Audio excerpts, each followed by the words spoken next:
Good afternoon. So glad to have you here on Unbossed. And today, my co-host is none other than Jackson White. Action Jackson, as I love to call him. How are you today, and what is going on over at Rebel HQ? None other than Action Jackson, you know what I mean? No, it's good to be here like always. I'm doing well, and I would say, and I think it's important to say, I continue to appreciate and see the evidence of living your life day by day, putting in work day by day, not getting too far ahead of yourself. You know what I mean? That's how you get things done. That's how you make progress, and we are progressives. Other than that, everything on Rebel HQ is going well. And yeah, we here. It's another day, another good day to fight. I'm feeling good. Excellent. Definitely another good day to fight. And so on today's show, Jackson and I will be discussing Southwest pilots are planning. They're talking about taking a strike, having a strike. This will be historic. And meanwhile, at Peet's Coffee, what's brewing is a lot of good stuff, some good news, and a historic unionization for the company's employees. And then Representative Josh Hawley introduced a piece of legislation that puts the Democrats to shame. I can't believe I'm saying that. You'll never believe what he is calling it. So we're gonna start off with the Southwest Pilot Union letting it be known, putting it on the record, baby, that they may strike. Take a look at this headline. Southwest Airline Pilots Union calls for historic strike vote. After a turbulent holiday season that resulted in thousands of flight cancellations, Texas-based Southwest Airlines is facing yet another potential setback. This week, the Southwest Airlines Pilot Association announced it is calling for a historic strike authorization vote beginning on May the 1st, May 1. And this reporting is coming from Cryon. And now you all may recall that thousands of holiday travelers were stranded during the Southwest Airlines total meltdown in December, and more than 90% of the flights that were canceled were with Southwest. They had software problems coupled with a heavy winter storm that we all knew was coming, and that exacerbated the already problem that Southwest faces because it has an archaic system dating back to the 1990s. They have not upgraded their system, and so they're still operating with the 1990s, which we're in 2023. That is light years ago when it comes to technology. I want you to take a closer look at this graph just to take you down memory lane about what was going on at the time. And as we can see, the overwhelming majority, Southwest is in the orange. There was a particular day, all of those days from that Wednesday of today, meaning when that was happening in December, and then also the next day, and Southwest just kept going up and up and up until one of those 3 days, they were over 90%, almost 100% of their flights were canceled. And that information is coming from Flight Aware, and thank you CNN for this graph. Now, in an official statement, the pilot union cites a lack of meaningful progress on a contract negotiations. Now, we've heard this sad story before with scheduling, work rules, and information technology asked in particular as reasons for the decision. And definitely given the entire meltdown of Southwest, it is more than reasonable for the pilots. Now, this is not every worker within Southwest. This particular pending strike is with the Southwest pilots. Will totally shut down Southwest if these pilots go on strike. Let's take a look at a tweet from More Perfect Union that lays it out. Southwest Airline Pilots Union has called for a historic strike vote in May, the first in the union's history to hold the company accountable. Underline it, bold it, underscored, exclamation point, message in a bottle on a train, for stalled contract negotiations and its flight meltdown in December. In other words, these pilots are not taking it. and they are trying to pressure this company to do the right thing. It seems like they may be the only ones trying to pressure this company to do the right thing, as the Secretary of Transportation has failed over and over and over again, even when he was given warning by several attorneys generals in this country, both Democrat and Republican, warned of this kind of stuff happening before it actually happened. Let's take a look at Captain Casey Murray on the catastrophic flight cancellations. It's been catastrophic. It's been a failure at every level at Southwest. Our processes, our IT, our infrastructure just wasn't there to support the operation. And unfortunately, our customers are bearing the brunt of it. So Jackson, I mean, the captain lays it out. Things were not right. Bad technology, the suffering of the workers, including pilots. And as he said, unfortunately, the customer had to bear the brunt of this epic fail. I think one of the most important things that we all can see, whether it's the coming pilot strike for Southwest or the railway strike that we saw, or when we look at unionization efforts with like Starbucks, pretty much every industry across America, it's the same type of problems. And those problems are both unnecessary and very easily fixable. Like we're really not dealing with like, rocket science level problems. It's just, we want more sick days. We want a little bit more money. Our systems haven't been upgraded for decades. We don't have enough people on staff.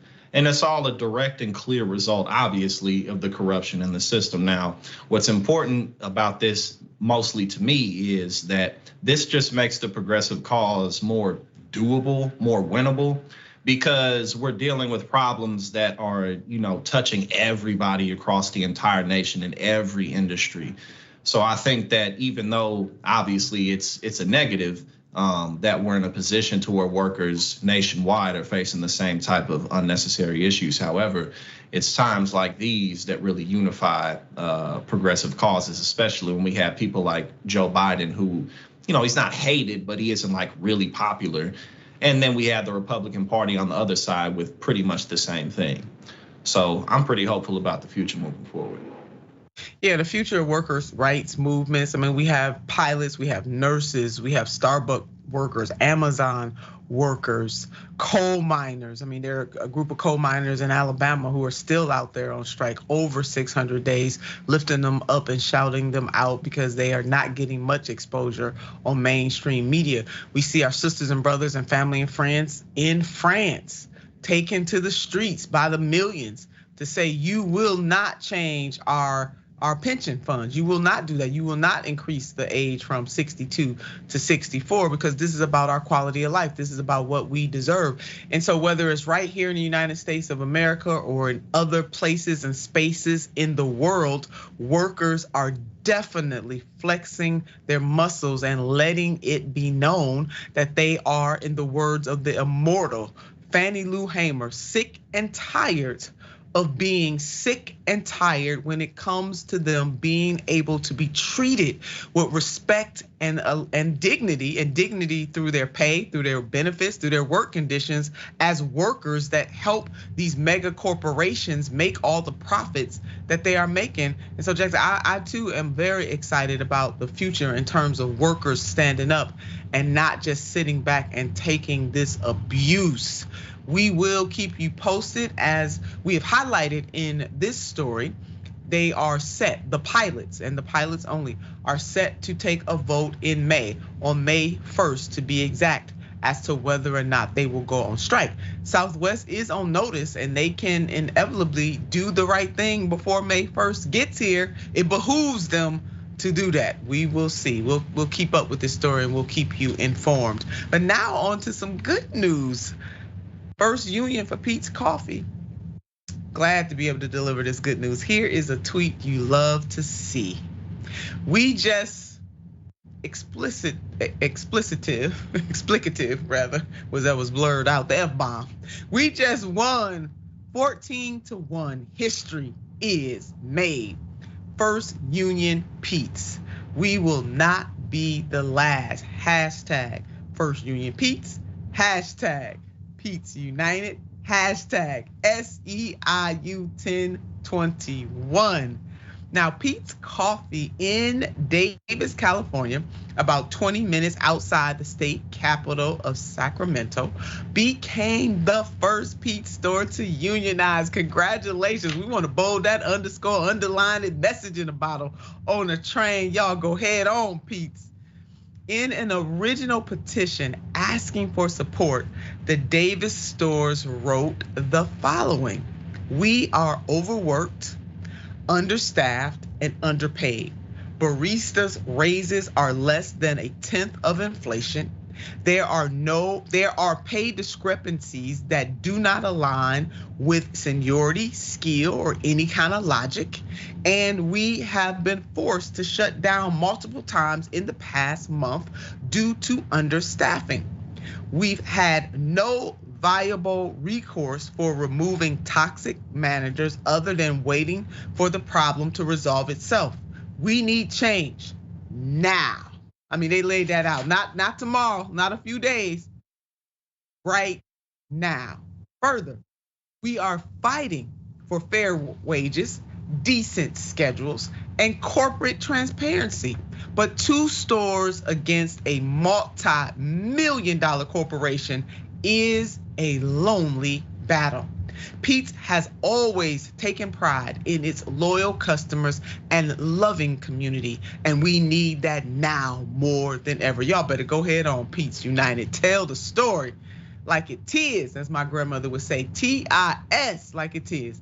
They also had some help from friends. Check out this article from last week. Peet's Coffee workers are following Starbucks workers' lead in organizing unions. I get by with a little help from my friends, as one of the song lyrics to a song goes. We've documented Starbucks unionization efforts on the show many, many times, and we will continue to do that. And they are not abandoning their fellow baristas at Peet's. A reminder that union support is at an all-time high in these United States of America. From 1940 to 2020, we see the ebbs and the flows, the ups and the downs, a very low point in 1981 and in 2010, but to see it rise again in 2020 at 71%. Do you approve or disapprove of labor unions? And the American people are saying we wholeheartedly approve. 71% of Americans support labor unions, and we must continue to lift these workers' voices. In the meantime, we love to see unions all across the trades continue to form. Workers of the world unite. Jackson, this is some beautiful news. We definitely love to see it. Love to see it, love to hear it, love to know it.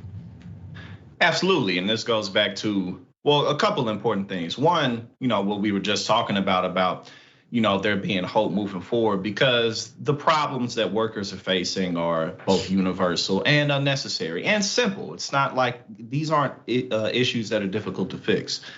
And one of the things that I was talking about relatively recently, actually, I think a couple of days ago, is, it's true that every economy is going to be mixed. Every socioeconomic fabric is going to be mixed together. You're not going to have any pure system of any kind. However, anytime any type of political system starts to shift too much into anything, that's when corruption is rampant. And I say that to say, capitalism cannot function without a permanent lower class.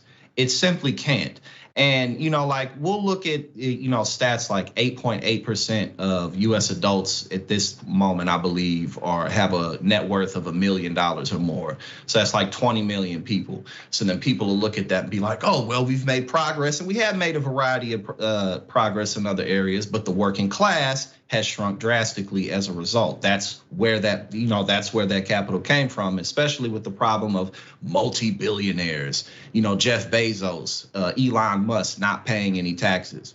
But people will say, but we can make more millionaires. Like, no, because there's not enough capital to go around for that. And so, why are all these people trying to unionize? Because the limited capital is going into limited hands. So we're gonna see more and more of this. The workers are not gonna, get more quiet. They're gonna keep coming out more and more, especially as they lose faith in the government's ability to really do anything about it. So, the system that we live under right now just needs change. It simply is not sustainable anymore. That's right, Jackson. It is untenable. It is not sustainable. 70% of our economy here in the United States is a consumer-based economy.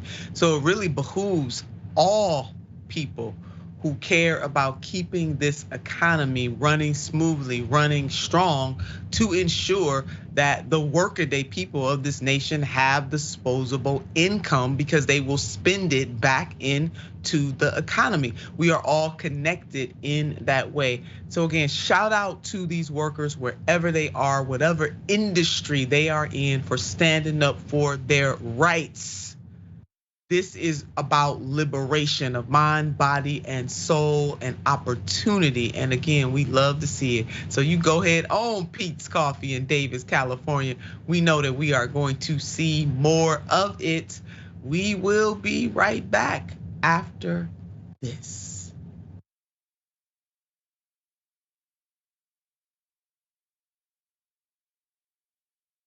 Welcome to Happy Hour, everybody. After a week of soul-crushing news, we break out the good stuff. Good news, good videos, good people, and of course, drink good alcohol. That's the worst thing I've ever had. This is the best show.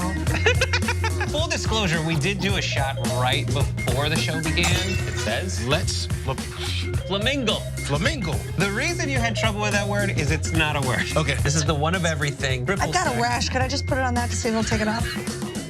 What did you used to think this was? Bull. Drink it, swallow it, No. spit it. Oh, that's needed after a day like this. Cheers to Brett Ehrlich. Climax. Uranus smells like farts. Because of course it does. This is the worst sketch ever of a perp. But guess what, ladies and gentlemen? They found the guy. This is Sophie's super happy dog story of the week. This dog is so precious and deserves the world. I'm just not drinking that beer. Here's my dog. This is Onyx. Yeah, I would just say that he's exotic because he's not your traditional dog. Still 12 out of 10 because they're all good. Well, if that made you happy, just wait till you see the best thing ever of the week. There is a woman who moves like a horse. Why do I want to go home and like try this? We're actually going to show you the running butthole challenge right now. What's happening? No, that's just wrong. Every way. And we'll see you next time. Hey Dave, as you can probably see, Skype froze. Froze and crashed. You know, I'm watching that documentary on the Vietnam War, and there was a TV journalist in the middle of some tiny little village in Vietnam doing live TV as the soldiers were burning the Vietnamese huts, and it didn't crash. And that was 1965, and he was in Vietnam.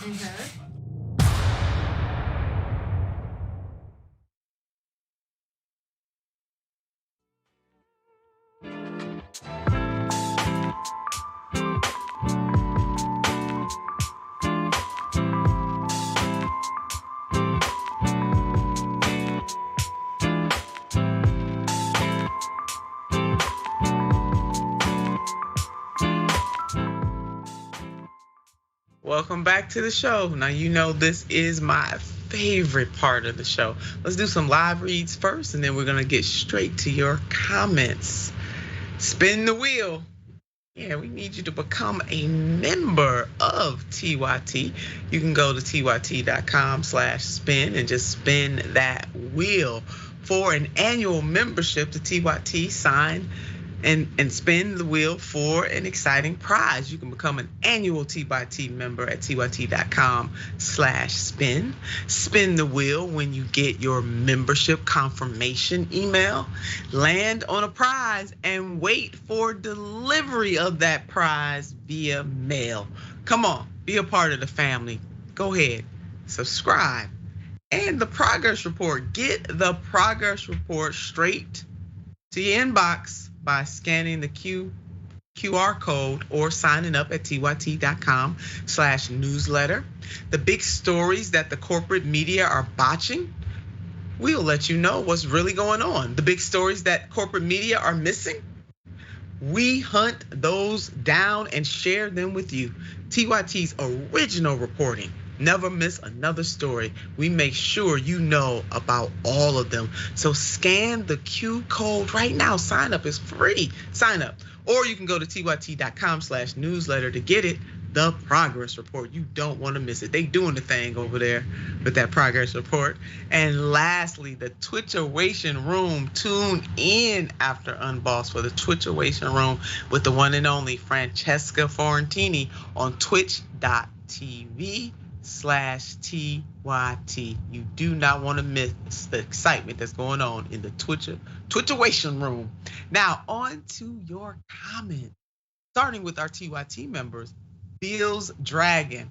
Whenever I see a pic of Southwest CEO, all I can think of is their old commercials. Want to get away.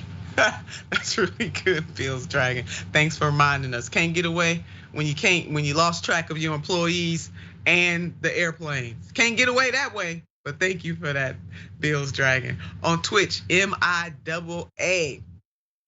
Jackson without sleeves. I'm here for it.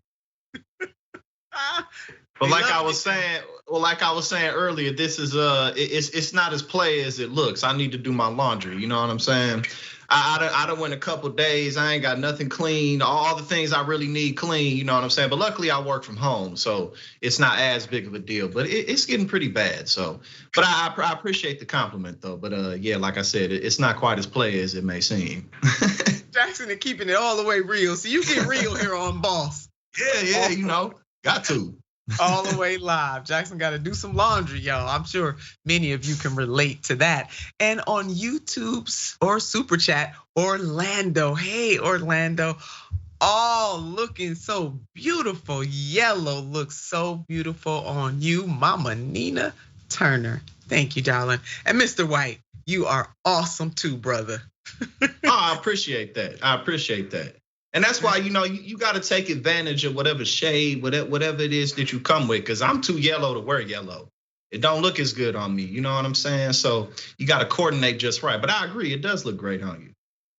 Thank you, Jackson. Listen, we can wear any color we want, but I get it. Some colors just pop. A little fashion advice, you know what I mean? Yeah, a little fashion advice. Yeah. You're getting it all here on Boss. Yeah. Laundry needs to be done.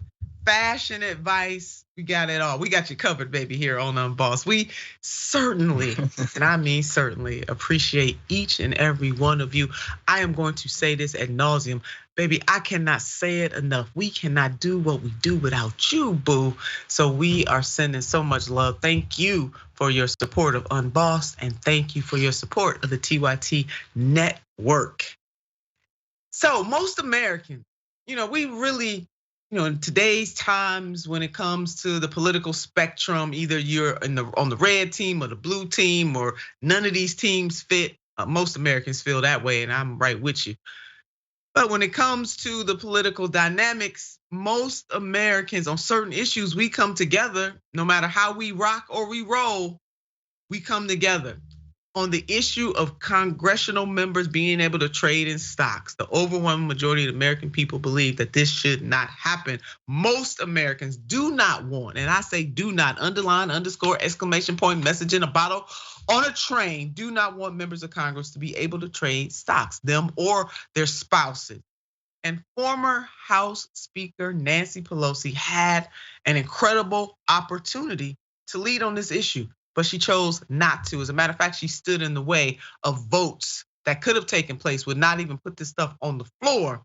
So in comes Republican Representative, believe it or not, Josh Hawley, introducing a bill to ban congressional members and their spouses from trading stock. Now, I never thought, like most of the stuff, 99.9% of the time, Representative Josh Hawley and I are probably not going to agree, but when the broken clock is right, baby, it's right. And it's right, as grandma used to say, twice a day. So Pelosi's inaction has me saying, WTF, neoliberal. We will now kneel. Miss Cinema, no. You have a problem figuring out whether you're for me or Trump, and you ain't black.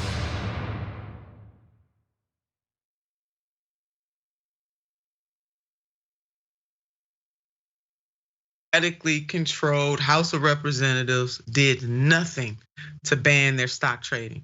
Now, in all fairness, there were some members on the Democratic side that were pushing this, that signed on to bills, that wanted to see this done. But the leadership gets to decide what goes on the floor and what does not go on the floor, what's debated and what's not debated. And Speaker Pelosi at the time decided, oh no. So although the majority of the American people are against Congress members being able to trade in stocks and also their spouses, no action is happening. And this is bipartisanship all the way with the American people. Let's take a look at this headline. 3 in 4 voters support banning lawmakers from trading stocks. This was a poll. 3/4 of voters agree that members of Congress should not be able to trade stocks while serving in office. The survey commissioned by conservative advocacy group Convention of States Action found that 76% of voters believe that lawmakers and their spouses have an quote unfair advantage in the stock market, and they do. Keep that up. They do have an unfair advantage. How you gonna write the rules and then you get the benefit from the rules? They do have insider information. They should not be trading in stocks. Now that's my Turnerism wrapped into finishing what was said in this article. Just 5% of respondents approved of members trading stock, while 19% gave no opinion at all. So it is patently clear that the overwhelming majority of the voters do not believe that Congress members or their spouses should be trading in stocks. In an era of hyper-partisanship, voters in all parties agree that members of Congress should not be enriching themselves using insider information while serving the people. Hello, somebody, please keep that up, you all, please. Hello, somebody on that. That makes a whole lot of sense. Because Big Mama and Big Papa can't get the same advantage. So why are these people being able to get the advantage? So they don't want them enriching themselves at all, using insider information while serving the people. This issue has received a lot of attention, and this data verifies the American people want this practice to end once and all. And that's coming from Mark Meckler, the president of the Convention of States Action. So in comes Representative Josh Hawley, stage right. Let's put up his tweet. Shall we? Yes, we shall. Members of Congress and their spouses shouldn't be using their position to get rich on the stock market. Today, I'm introducing legislation to ban stock trading and ownership of members of Congress. I call it the Pelosi Act. Oh yeah, he's a little smart. You know what, Jackson, he throwing a little shade there. You know, I like a little shade action every now and then. That's what he do. You know, it's politics. It's politics, yeah. Before you comment, let's put up for the folks, you know, the act, the bill, like a picture of it, and to, you know, he wants to end this thing. Hey, he's saying, yeah, and he calling it the Pelosi Act.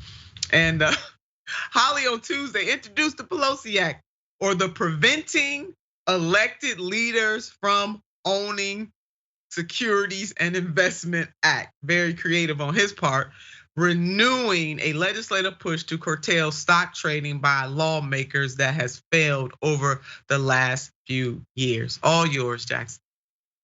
Well, I think, well, first, it's been, well, not like shocking, but just, you know, kind of really telling how nonchalant Pelosi has been on this particular issue, even to the, you know, to the point where when she's questions about it, she's just kind of like, eh.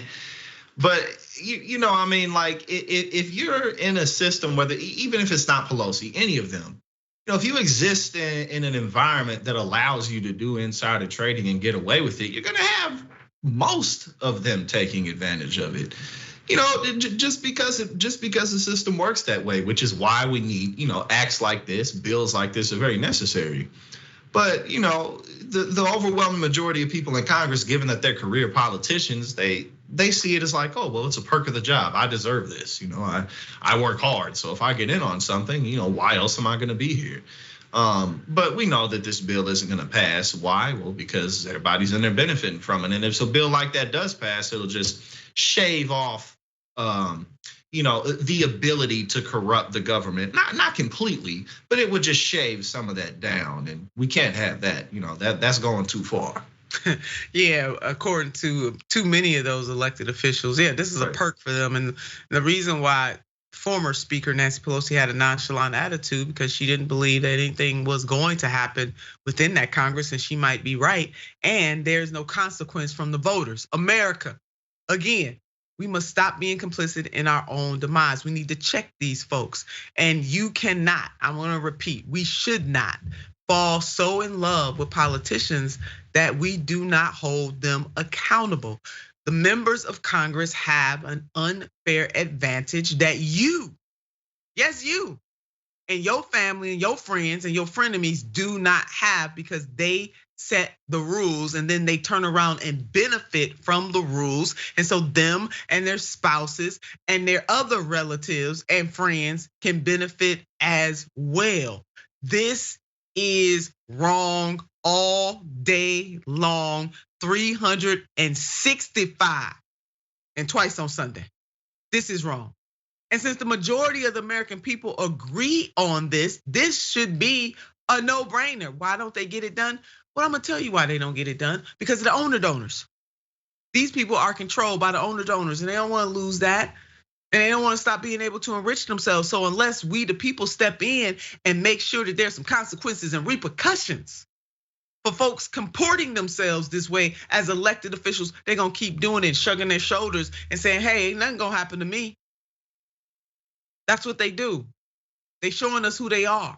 This insider trading business must be stopped. Yes. Now, along with Hawley's bill, a bipartisan duo in the House has introduced a bill this year. So he's not the only one doing this, but he did throw a whole lot of shade, though, I must say. So along with Hawley's bill, a bipartisan duo in the House has introduced a bill this year on the topic.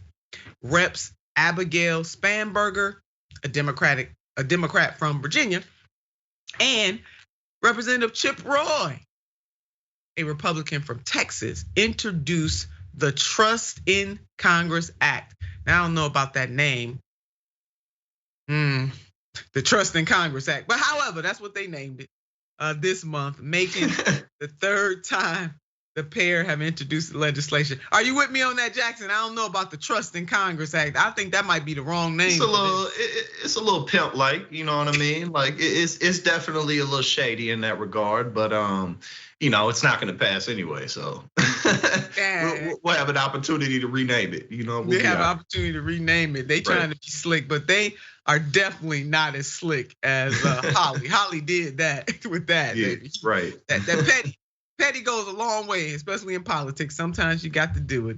Absolutely. There it is. Now, on to Ukraine. Even war can't slow down the corruption of some elected officials. Watch this. Several high-ranking members of the Ukrainian government have resigned or been fired in the biggest shakeup of the war, with corruption allegations hovering over some of them in what President Volodymyr Zelensky's administration is billing as a sign the leader is in tune with his citizens. Those leaving include the country's deputy defense minister, Vyacheslav Shapovalov, after a Ukrainian news outlet accused the defense ministry of inflating the price of food supplies for troops. They include Alexei Simonenko, a deputy prosecutor general, after reportedly spending a 10-day New Year's family vacation on the Spanish coast despite the conflict, and a deputy head of the president's office itself, Kirilo Tymoshenko, who'd been criticized for driving sports cars during the invasion. We can't make this stuff up. I mean, how do you sleep at night and you inflate the cost of food prices for the troops? But when you got this kind of money rolling around, this is what they do. So while the people of Ukraine suffer through this invasion by Russia was wrong all day long, twice on Sunday, These officials who are supposed to be on their side, looking out for their interests, just gallivanting around, sports cars and inflating prices. Why? Greed. Unfettered greed. It's not just something that is happening here in the United States of America. Any leader around the world can participate in this madness, unfettered greed. So President Zelensky is trying to clean this up. Mr. Zelensky's decision to dispatch apparently tainted officials while others tendered resignation underscores the importance of maintaining a clean image both for Ukrainian citizens who are dying in the thousands on the front lines and enduring economic hardship, and for Western governments which are giving Ukraine billions in aid despite their own tepid economy. So people are making sacrifices here. And the last thing folks want to hear is that some corrupt leaders are messing around with their money and not using it in a way that edifies and lifts, not using it for the purposes by which this money is being given. So Zelensky said the following, quote, "We will continue to take appropriate steps. The public will see each of them. Any internal issues that hinder the state are being removed and will continue to be removed," end quote. So that's coming from the Ukrainian president. Now, it's certainly a step in the right direction. I'll give you that. The president is saying the right things. He should be saying that right now to get these grifters out of office. But more importantly, this has real ramifications for the people here at home and for the people of Ukraine. A survey published this month by the Kyiv International Institute of Sociology found that only 25% and 21% of Ukrainians trust the courts and prosecutors respectfully. Now that's a very low. Time will tell. Ultimately, time will tell if they're held accountable. But it is understandable if the Ukrainian people lose faith in their leaders. They're losing faith in institutions. That same thing is happening here in the United States as well. And though confidence in Zelensky has not wavered, the same poll, which included nearly 1,000 respondents across government-controlled Ukraine, found that 84% trusted Zelensky, up from 27% a year earlier. Any thoughts on this, Jackson, so far? Well, not only like you pointed out, this to drive down support and trust with Ukrainians, but also support and trust with allies around the world. Just in terms of credibility that you're gonna do with these resources, what you should be or what you say you will be doing. So all around, it's definitely not the right way to go about things when you're in a position where you do need the world's help. If it wasn't for so many subsidies coming from around the world, Ukraine really wouldn't stand a chance against Russia. So, it's just really foolish. But like you pointed out as well, this is the type of stuff that people do in these situations. Not always, but often. So it's a shame, but this is what happens in war. Yeah, it's unfortunate. We got to watch these people. Somebody need to watch the watcher. And let's talk about the wasted dollars right here in the United States of America, here in the States.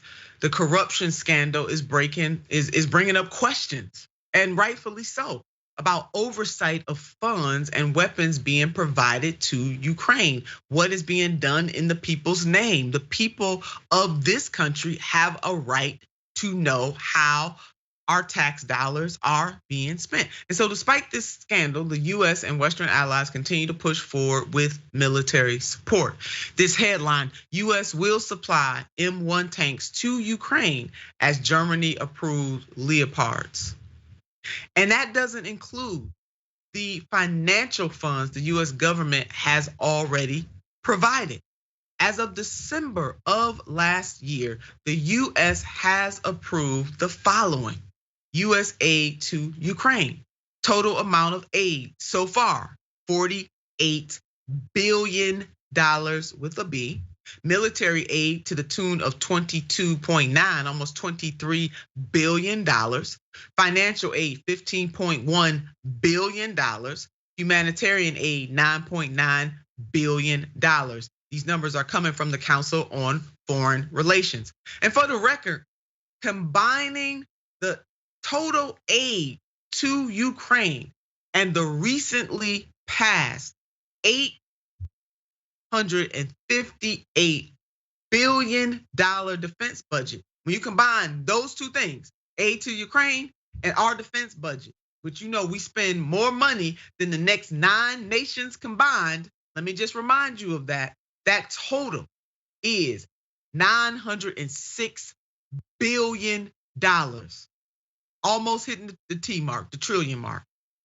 And it will cost just, because I want to juxtaposition this, because we hear these numbers, Jackson, they so big, sometimes people can't wrap their minds around it. I want them to wrap their minds around this.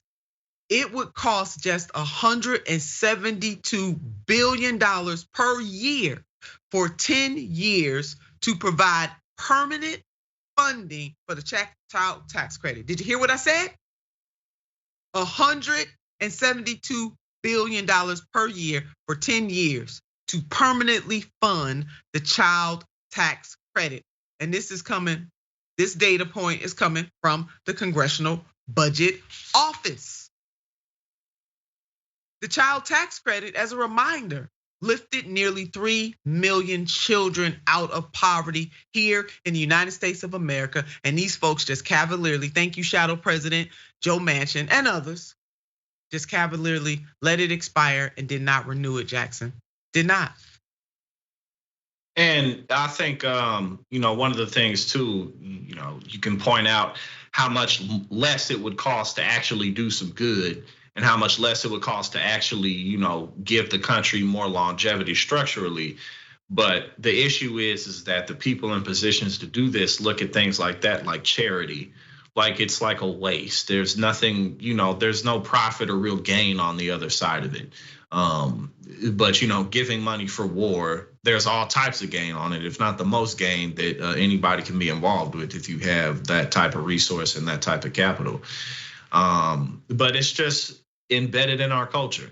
We know we have enough money to fund this and that. But that's charity. That's people don't really deserve that. It's if you already have the means, then you deserve to make the decisions with it. So it's really just a culture of aristocracy. Yeah, very much so. And they don't bat an eye doing this at all. And corporate welfare, people don't bat an eye in, giving billions of dollars of our tax dollars to corporations over spans of time. I'm old enough to remember Too Big to Fail when we were told that about the banks and they were bailed out and the American people were convinced that they were too big to fail and asked to make a sacrifice, of which we did. People in this country sacrifice time and time again. But the policymakers do not push public policy, actually pass it in a bipartisan way that will lift the American people in a very strong way. That's just not happening. It's all temporary or superficial.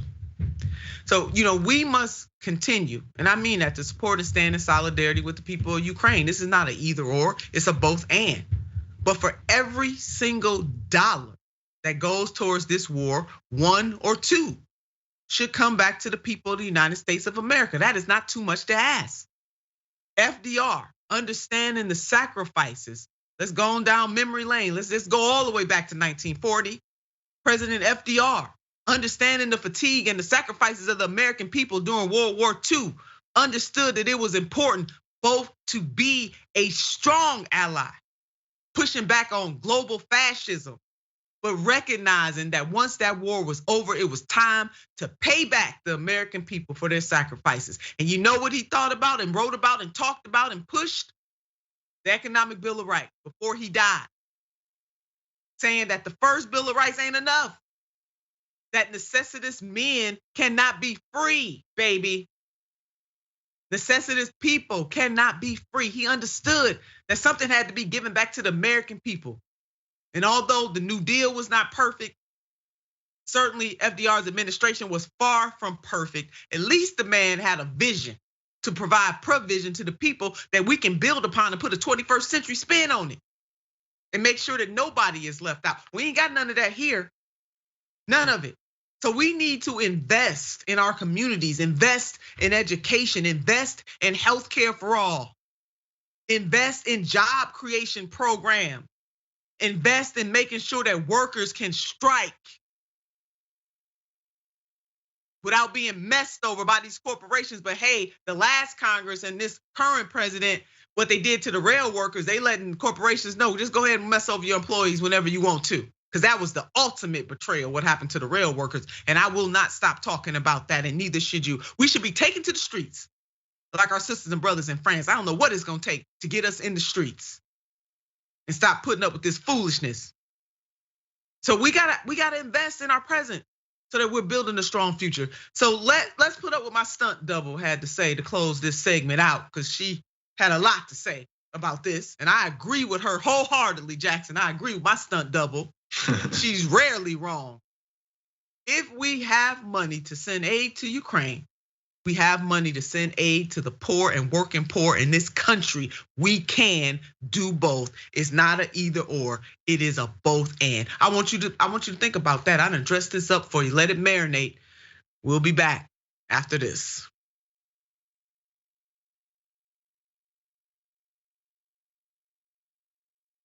Indisputable has been named the fastest growing news TV show in the United States of America, compared to all shows on CNN, MSNBC, Fox News, and roughly 30 others. What do we do on this show? We tell the truth. You know why we tell the truth? Because the truth is simply indisputable. Donald Trump radicalized citizens. He's the chief terrorist. Republicans still want you to think that critical race theory is the greatest evil that can happen in K-12 education.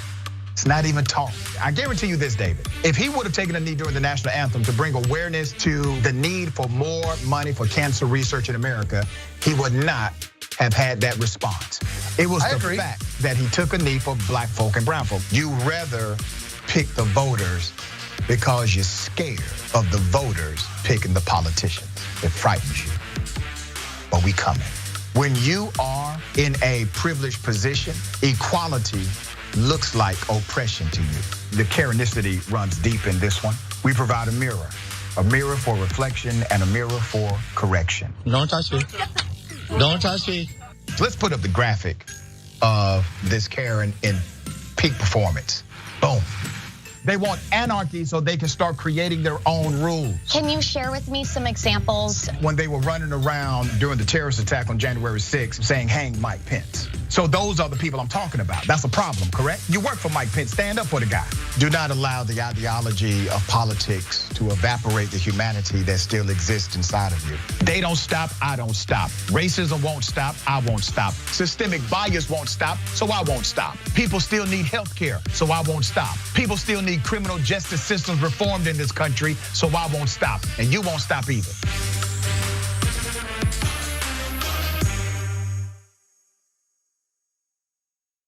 Hello, beloveds. I have a big announcement. I'm launching a new daily 1-hour show with the Young Turks called Unbossed with Nina Turner, starting October 17th.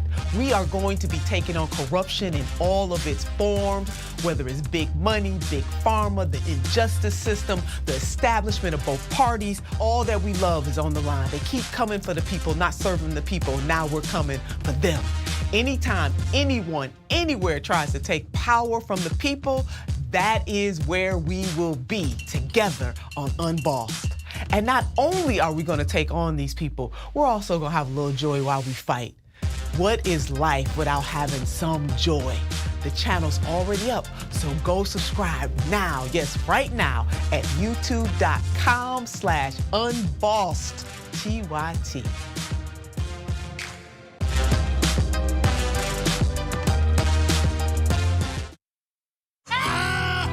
Field goal here. It's time to switch to beer. Oh, man. Oh, God. Do your best. He's a little like... Let's go! Oh. No one's happy now. Give him another try. Oh! Wow. This is the weirdest game.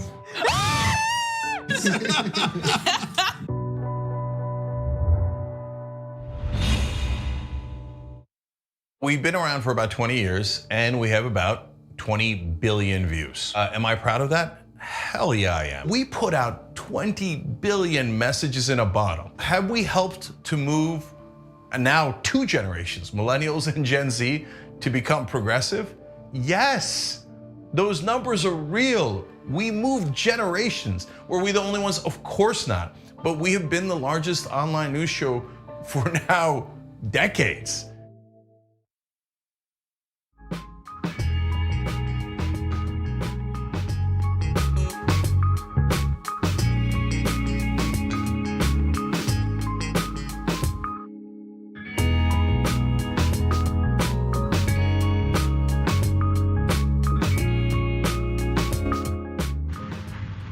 Welcome back to the show. My second favorite part. Again, I just want to remind you, don't forget to watch the Tribulation Room right after Unboss. So TYT members, Speed Racer, howdy Speed Racer, Pelosi needs to get to stepping and resign. Exclamation point and caps on stepping and resign. I hear you, Speed Racer. On Twitch, Sleeveless, Hawley is up to something, and I don't believe it will help many in the long run. Sleeveless, you might be right about that. I mean, the bill is pretty cut and dry, and it does mirror some of the other bipartisan pieces that have been introduced to prevent members of Congress and their spouses from trading in the stocks. But I hear you. I understand why you got the side eye on Hawley. I got the side eye on him too. But on that particular issue itself, I think he is absolutely right. And then on YouTube Super Chat, which will be rare for me to say, okay, about him, okay. And on YouTube Super Chat, Crowded Crow, hey, Crowded Crow, there's nobody in the universe like Nina. I receive that. I'm about to pause on that. I receive it. Jackson is shaking his head too. I agree. You agree? Yeah. Thank you. I got the best co-host in the world agreeing. Irrefutable and irreplaceable, Crowded Crow. Thank you so much for sending me that kind of love. I receive it. And thanks to each and every one of you who are watching us. To the comments that we didn't get to, we still see you. Thank you so much for your support of the show. Make sure that you subscribe, make sure that you like, make sure that you tell a friend and a frenemy that this is one of the best hours of their day. We could not do what we do on Unboss and the TYT network without you, boo. So we are sending you all kinds of love. Thank you so much. We can add now former Vice President Mike Pence's name to the running list of those who took classified documents. But remember what Pence said back in November? We got it right here. Did you take any classified documents with you from the White House? I did not. Do you see any reason for anyone to take classified documents with them leaving the White House? Well, there'd be no reason to have classified documents, particularly if they were in an unprotected area. Bless his heart. That's what my grandmother used to say. You know, Jackson, them Southern women, bless his little heart. Yep. Now, especially now that it's come out, like it looks so like obvious, like he specifically remembers exactly what he took. But it's just like everybody is guilty of taking documents now, so it's like no one can point the finger, which is hilarious. There it is. I mean, I better start checking some stuff at my house. I mean, right, exactly. I mean, the man said there would be no reason to do anything like that. This is the ultimate roll the tape moment today on this thing. What he said back in November, we all old enough to remember that. That is what the former vice president said, baby. Now, according to letters to the National Archives, a lawyer for former Vice President Mike Pence, a potential 2024 Republican presidential campaign, God forbid, found what he called a small number of documents bearing classified markings during a search of Pence's Indiana home. You know what? We're gonna pause right here. Look, just start to look. Everybody that has served in any administration, y'all need to get to looking right now. Confession is good for the soul. Let's just go and get it out there. The other folks probably got some classified documents in their possession. And I want to remind our viewers that this is not about how many documents, it's about the substance of the documents. So don't let these people fool you when they say a small number. No, baby, we want to know what the documents say, what they reveal. That is the key here, the substance of the documents, not the number of the documents. So don't let them try to play us like that. They don't play us like Boo Boo the Fool, like that. We know what's happening here. Greg Jacobs, a designated representative for Pence's vice presidential record, said, following press reports of classified documents at the personal home of President Biden, here we go. Out of an abundance of caution on Monday, January 16th, Vice President Pence engaged outside counsel because he knew. Y'all keep that up because I'm commentating before I'm done reading the daggone remarks. They knew. Pence engaged outside counsel with experience in handling classified documents to review records stored in his personal home. Counsel identified a small number of documents that could potentially contain sensitive or classified information throughout the records. Pence claims he had been unaware that the documents were at his home, per his November interview. Yeah, we get it. And he is ready and willing to fully cooperate. The discovery of Pence's home comes as, this headline, FBI finds more classified documents in 13-hour search of Biden's home. All of them. I mean, the public library, Jackson. Right. Tracking system. Right. It's just like they just got whatever they want because obviously they took it for a reason. You know what I mean? Like it didn't just get up and walk into their homes, But this is rather hilarious, just like from the grand scheme of things, because now it's like, nobody really.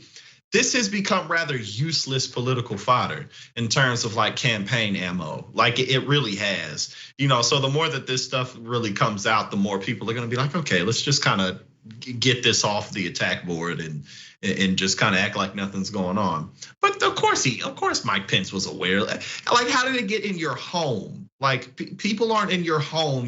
That you work with for no reason. Like you know what you took. Yeah. Oh no, you know exactly what you took. Yeah. But really, what has been the reaction of all of this? And let's go. We know that President Trump is in all kinds of trouble over this, and he gonna sail away on this because all these other folks and took classified documents. But we're gonna put that in the parking lot. We will revisit that at another time. But what has been the reaction? Here is Tucker's theory. Take a look. Because what Mike Pence did was a felony. We've heard that again and again. Keeping classified documents at home unsecured is a felony. But Pence didn't seem embarrassed about it at all. In fact, he almost bragged about it. So clearly, Mike Pence is not worried about being punished for keeping secret documents in his home. And that's strange in a country where all laws are supposed to apply equally to all people. But Mike Pence is not worried about FBI raids. And that's interesting. Maybe someday we'll learn why. In the meantime, though, the effect on the media was immediate.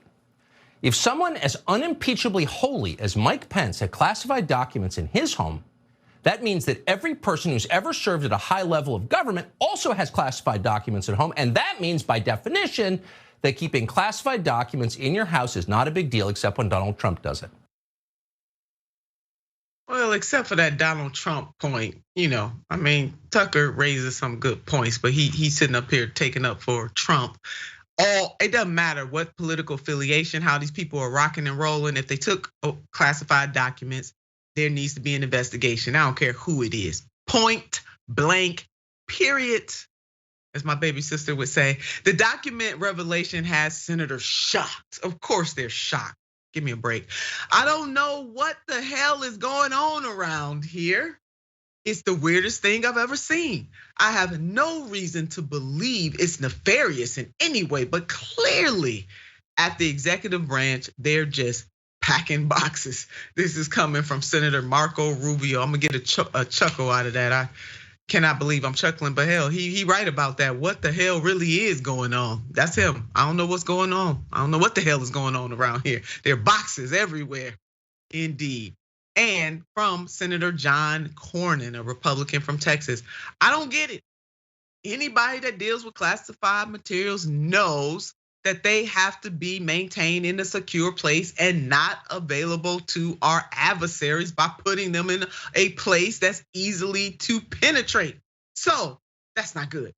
I don't know how this happens, but obviously it's something that needs to be corrected. Obviously, so you got two Republicans jumping in here saying, obviously this needs to be corrected. A few Democrats have weighed in here or there when it was revealed that President Biden had some documents, which he in the interview said, no worries, it was in my garage next to my Corvette. So, hey, nothing to see here. Listen, folks, we gotta do something, but this ain't cool. This is not cool at all. And again, this is about the substance in the documents and not how many. So don't let them play us and try to downplay this. This is wrong. It is wrong all day long, and we need a better system. Hey, y'all, go ahead and hire some librarians. They'll get it right for you, and they'll make sure that you have a system that is ironclad. Because, baby, they know how to track the books, they know who has the books, and they know how to find you. So we need to let them go ahead and work with the feds on this and get a more secure system.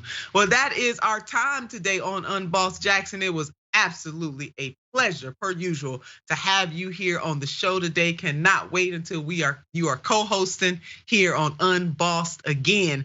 And to each and every one of you who have joined us, thank you so much for your support of this show and the TYT network. You know what I want you to do about this time. You know exactly what I want you to do. I want you to keep the faith. And more importantly, I want you to keep the fight. Until next time.